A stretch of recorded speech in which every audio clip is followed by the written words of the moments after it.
Hey, good morning, everyone. I'm JT Reager from the NASA Jet Propulsion Laboratory in Pasadena, California.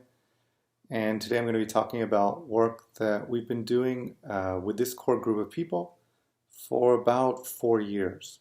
And so the group is myself, Ali Reza Faramand at JPL, Natasha Stavros, who was at JPL but has now moved on to University of Colorado Boulder, Brad Quayle from the U.S. Forest Service, and Ed Delgado from the NIFC, Interagency Fire Council.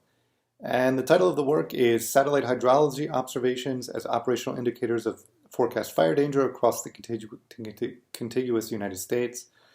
But really what we're talking about is long-range fire danger prediction, fire risk prediction using a suite of satellite observations, which includes soil moisture. So the motivation for this work was the understanding that NIFC uses these types of maps that you see in this picture to draw perimeters for 1, 2, 3, and 4-month fire danger forecast for the nation. And the reason that this is done is primarily for the allocation of resources. So before the fire season, they're going to want to know, where to send firefighters and where to send funding. And if they have some sense of the wildland fire potential at certain portions of the country being above normal or being below normal, this can help in the reallocation of resources between these areas, or the understanding that more resources are going to be needed for a specific event or specific year. The way that this is done typically is kind of on a subjective assessment of drought severity. There is information from the U.S. Drought Monitor that's included in these maps as they're drawn, and then kind of NIFC managers who establish these somewhat subjective definitions of what's normal and what's not normal. And the question we had with this research was just, can we do something that is a bit more deterministic, a bit more data-based, that would be more probabilistic approach to saying, okay, you've got enhanced fire danger or decreased fire danger in a certain region of the country at some resolution using satellite observation. So the initial feasibility study was done with a group of summer interns that I had back in 2017, where we just broke the country into land cover types essentially. And for each of these land cover types, we looked at the soil moisture preceding the fire season. And depending on soil moisture type, if you think about California, for instance, where there's a lot of grassland and shrubland, when we have wetter winters, we have our wetter monsoon season, that tends to produce more fuel, and we tend to have bigger fire years, ignition dependent. So in certain land cover types, wetter years preceding lead to bigger fire years, and of course in deciduous and other land cover types, drier years lead to more fire years. So using that simple approach, we were able to have the first deterministic long-range prediction based on satellite soil moisture data to say how the fire season might look in the United States, and comparing how we predicted here against what we actually had in terms of fires. We didn't do too bad. We got a lot of this fire activity in the southeastern U.S. and the West Coast that turned out to actually happen, and some of that was missed by the wildland fire potential outlook. So not too bad there. This project was initially funded using seed funding from JPL's Internal Research and Technological Development Fund, or RTD fund. The reasons for that were to try to build a new tool using these Earth observations that we have for long-range fire prediction. And the byproduct would be maybe we could build a formal relationship between JPL and the operational fire science community and feature these existing NASA satellite products. So from NASA's perspective, we're now in what they consider to be a golden age of hydrology observations from space. We have more hydrology observations than we've ever had at any point in history in terms of soil moisture, precipitation, groundwater storage, and rivers and other things when SWAT launches. So it's an opportunity to try to build some infrastructure around that for NASA and link this relationship with the fire science community. And then to harness and expand existing data science infrastructure to make a tool that could actually be used by fire managers, not just in a research setting, but actually in a decision-making setting, that this could be one piece of information in a decision maker's portfolio and try to help inform those decisions. So while this talk is called Soil Moisture Influence on Long-Range Fire Danger, soil moisture is one of the data sets that we use as an input. We started with soil moisture.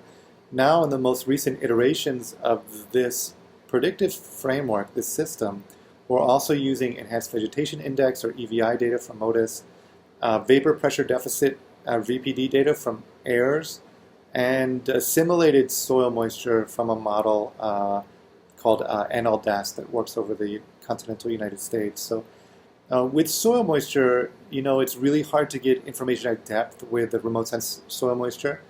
And we have GRACE, assimilated surface soil moisture. GRACE is a mission that tells you kind of how much water is stored at the land surface, in the soils and in snow if you have it. The problem with GRACE is it's very coarse information, about 3 degrees resolution, native resolution. So what is done is a model is run, a forward model is run at about 8th degree resolution in the continental US, and then that model is corrected to match the gross storage behavior that's seen in the GRACE data and correct model biases. And this ends up giving us a product for soil moisture that, first of all, has a really long record, as long as the GRACE mission, meaning back to 2002, 2003, and then also is quite accurate because it's constrained by both precipitation and GRACE data. So that's what we've been using, and I'll talk a bit more later about the vulnerability of this prediction system to different satellites and satellite lifespans. Of course, we also use the FPA FOD burned area database to train on a model, and then we're building our models really based on USGS land cover type. We are using the best variable based on the relationship between the prior month hydrology and the wildfire burned area. So 1 month to 3 month lead time. So it's prior month's hydrology, wildfire burned area, where EVI is obviously not a hydrology variable, but we're loosely calling that, like fuel moisture, EVI, VPD, and soil moisture. And then in a place like this, so this is herbaceous land cover, we look at the standardized EVI versus burned area over samples. So we take, this is the total burned area as a function of VPD. This is the total number of fires as a function of VPD. We normalize these two to get burned area per fire as a function of VPD. And then we end up fitting this curve, which gives us this relationship, this kind of strong linear relationship, curvilinear relationship between VPD and fire burned area. So with that, we have this predictive model. This regression becomes our predictive model, and all of the uncertainty in the predictive model has to do with the fit of this regression. And I'll talk about that in a little bit more detail in a moment. These are our results. So this is an observation of burned area in August 2013, and then we take this actual observation of burned area, we turn it into something categorical, which is normal, below normal, and above normal, and these 3 tiers. And here's our prediction of probabilistic burned area for August 2013. This was a really good month, and we turn that into this categorical prediction, above normal, below normal, and normal. The reason we do that, to compare these two, in this categorical sense, is because our partners at NIFC and U.S. Forest Service told us this is most useful, to know which portions of the country are just going to be above normal fire activity and which portions are going to be below normal. This would help in the reallocation of resources. And so our prediction here, very similar to our observations, we're able to get very close for this specific month. The more you zoom in on this map, the more differences you would see between these two pictures. But in a general sense, we're able to do really well. So for August of 2013, we had, this is the RMSE, this is the root mean square error, so the difference between our predicted burned area and the actual burned area. and we're averaging an RMSC, I think this is normalized RMSC, of about 0.3. You can see across this chart here. So it's about 30% error in our burned area predictions. Of course, much higher in certain places or much lower in other places. Our overall accuracy then is kind of predicted on a scale from 0 to 100, and we're right around the 50% mark in the long-term mean. But this is pretty good, you know. It seems like in the fire season, in the most active portion of the fire season, we're able to do a better job of predicting, and then during the period where there's less fires, we have less data to feed into the model. We do a worse job in the winter. So this is kind of where we've left off this project after a couple of years, and this has been a very broad overview. I'm happy to answer any more questions. But the categorical observations, categorical predictions, these two look pretty good in comparison. This is one of our really good months, August 2013.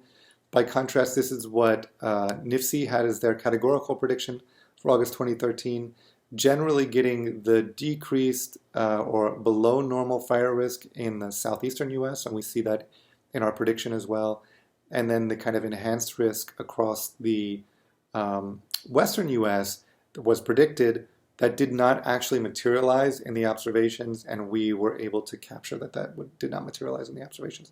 So we do pretty well in this comparison. We would be continuing collaboration with the US Forest Service and NIFC, and definitely in talks with Matt Jolly, who's here, on trying to get this into an operational framework and make it useful. The next steps for us are definitely uncertainty quantification and transitioning to operations with stakeholders. Anytime you fit a linear model to data, there's going to be discrepancies in how well that model fits. And R squared is a typical measure of how well a model fits. There's many ways to do uncertainty quantification. You know, one way is to propagate forcing uncertainty in a model through a model, and you get a uncertainty on your prediction that way. Another way is to look at structural errors in the model, and that's kind of the philosophy we're taking here, is to think about how well does this model actually describe what's really happening. It's certainly a simple model, and we have a suite of these types of models for every land cover type based on a single key variable. This one is herbaceous and VPD, as you saw earlier. But all of this misfit around this model really contributes to the error of the model and our ability to actually predict the model. We would hope, in theory, that as our number of fires went to infinity, we might get a tighter fit here, or we might choose a different model that better described the data. But for where we are now, this is the data we have historically, and the satellite record being shorter than probably every other record. We're able to fit this model with some skill. And so all we want to do is be able to say, when we do our probabilistic forecast of burned area and fire danger, we just want to be able to put an error bar on that based on the fit of the model at this point, and then include possibly other parameter uncertainties or forcing uncertainties at a later point. So this is our next step for us in terms of getting error on these predictions. Certainly some caveats with this methodology. What we're doing is a long-range forecasting of fire danger. So of course this is certainly hard to do, and it depends a lot on many variables, but as a general first-order predictor, it seems to be kind of functional. So here's some caveats though. In areas with more variability, using the past as a predictor may be more challenging. That's absolutely true. Because we have a shorter record, it's much harder to capture changes in variability and the full range of variability for all of these regions. In every case, we don't even have that many fires in some of these land cover types. But you know, almost all models use past as a predictor, and the most important thing is that we quantify the uncertainty. Simple models at the end of the day are in our favor, as we can update them as more data is available. So people are kind of skeptical, for one thing, about working with NASA on any kind of product based on satellite remote sensing, because when the satellite record ends after 2 years or 3 years or 5 years or even 10 years, then where are you left? And what we try to do is build a system in which different components can be switched in and out. So we've built a model where it grabs the best data, whether that's EVI, VPD, or soil moisture, for each land cover type, the most predictable single variable at some lead time.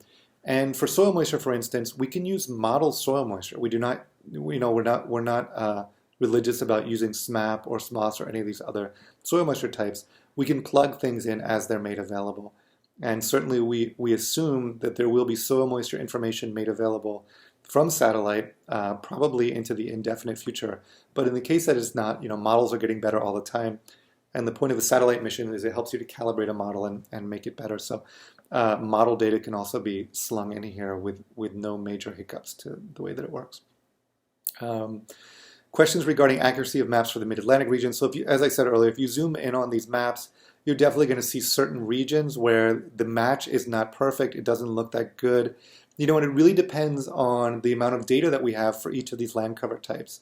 So for instance, a lot of our evaluation results here are based on deciduous land cover type, but other land cover types like grassland, herbaceous, maybe not doing as well. The idea here, again, is that if we do better uncertainty quantification, then those predictions come with an error bar. So it's not just above or below normal, it's above and below normal with some probability, some number on how likely that is to happen or what the associated error with it is. We think that'll be more trustworthy and more kind of reproducible. Outlook forecasts are notoriously uncertain, but here show high agreement between forecast and observation. Yeah, I mean, maybe we've gotten lucky here and we've definitely shown some of our best results, but in general, this approach kind of makes sense. In areas where you have more drought, you're going to have bigger fires as long as there's fuel. And in areas where you have less fuel, if it's a wetter year, you're probably going to have more fuel accumulation and bigger fire years.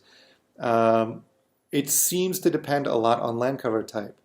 And I think as long as we take all of the associated historical error into account and do that thorough uncertainty quantification, then all we're doing is reporting what we've seen in history, and the chances of that working in the future improve with the more data that we have.